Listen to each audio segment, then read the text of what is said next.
विविध नसावी, सगळ्यांना कळायला पाहिजे त्यासाठी मी हिंदीमध्ये तो ये जो मंदिर है, इस मंदिर का नाम है राधा मदन मोहन मंदिर। क्या नाम है? तो मंदिर में आपने जिनका दर्शन किया वहां पे 3 मूर्तियां थी, बराबर ना? कोई बता सकते हैं उनके नाम क्या होंगे? बीच में जो थे वो कौन थे? काले काली मूर्ति किसकी थी? कृष्ण भगवान की, बराबर।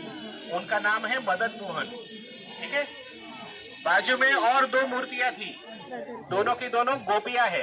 कोई बता सकता है क्या नाम है उनका? कृष्ण की सबसे प्रिय गोपी कौन है? राधा, तो वहां पे राधा रानी है। और एक और गोपी है बाजू में, वो है राधा रानी की सबसे बेस्ट फ्रेंड, उसका नाम है ललिता, ठीक है। तो 3 विग्रह है वहां पे। एक है कृष्ण भगवान जो मदन मोहन के नाम से जाने जाते हैं, दूसरे है राधा रानी और तीसरी है ललिता सखी। याद रहेगा अभी आपको?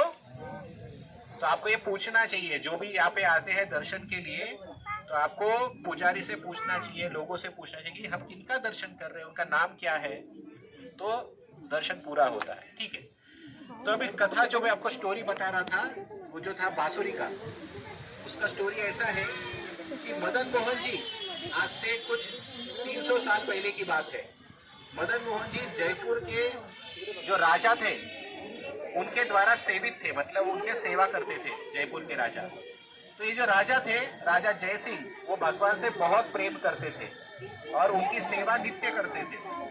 उनकी एक बेटी भी थी, उनकी बेटी जो थी वो बचपन से ही भगवान के मंदिर में ही रहती थी, भगवान के साथ उठती थी, उनकी आरती करती थी, उनका श्रृंगार करती थी, उनके लिए हार बनाती थी, उनके लिए खाना बनाती थी, मंदिर की साफ सफाई करती थी, सब वही काम करती थी। वो राजमहल में रहती नहीं थी, हमेशा मंदिर में ही रहती थी, क्योंकि उस राजकुमारी का भगवान से बहुत तीव्र प्रेम था।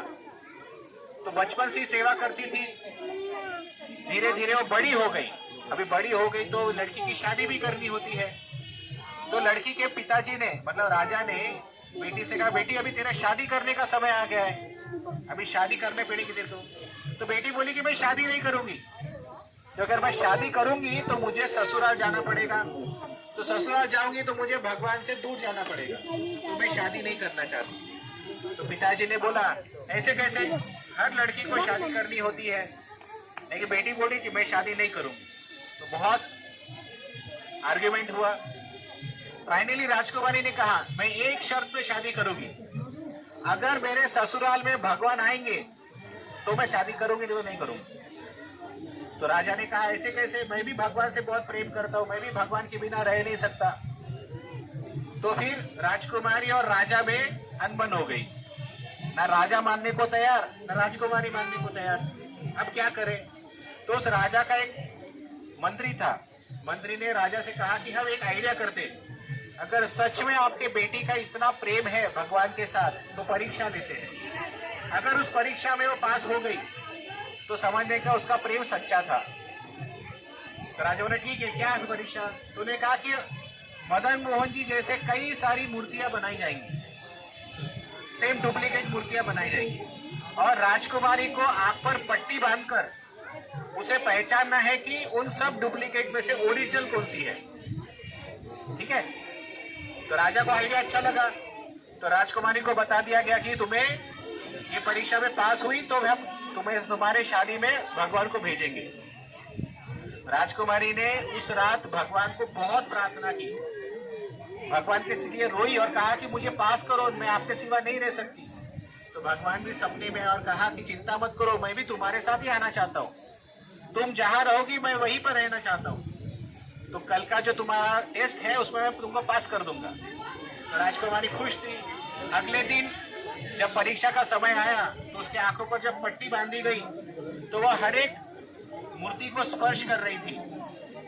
तो आपने देखा होगा कि भगवान का हाथ हमेशा ऐसा होता है ना, बांसुरी होती है, ये हाथ ऑलमोस्ट आड़ा होता है, सही बात है। तो जब राजकुमारी सबको हाथ लगाते हुए आ रही थी तो यहाँ पर हाथ लगाया, तो जैसे ही हाथ लगाया तो भगवान ने अपने हाथ ऐसा नीचे कर दिया, ऐसा हाथ को ऐसा कर लिया। तो उसे क्या हो गया, तो बांसुरी जो सीधी थी वैसा हाथ करने का टूट गई।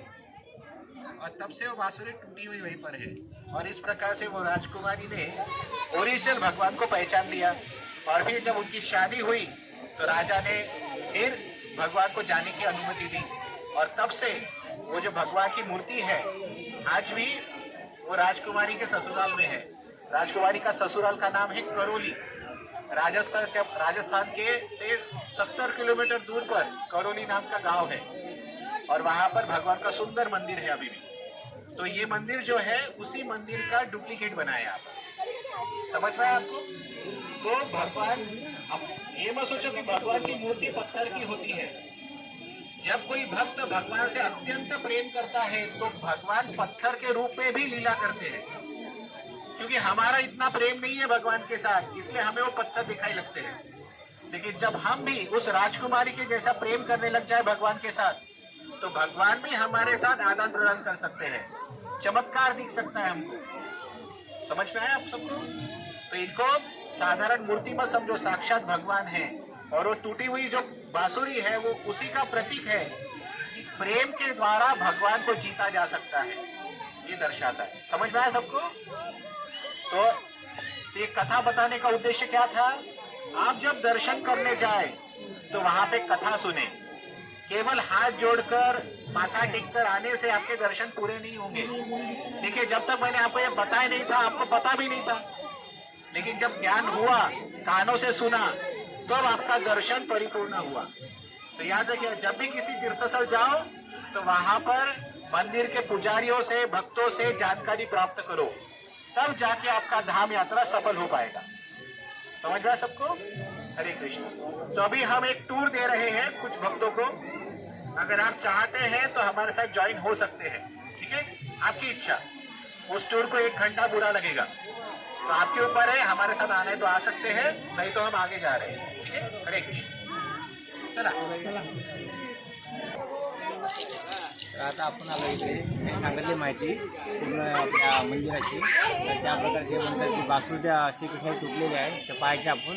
तर तुम्हाला व्हिडिओमध्ये पुढे दाखवतो मी की ती वासुरी तुटली की नाही। चला बघूया आपण।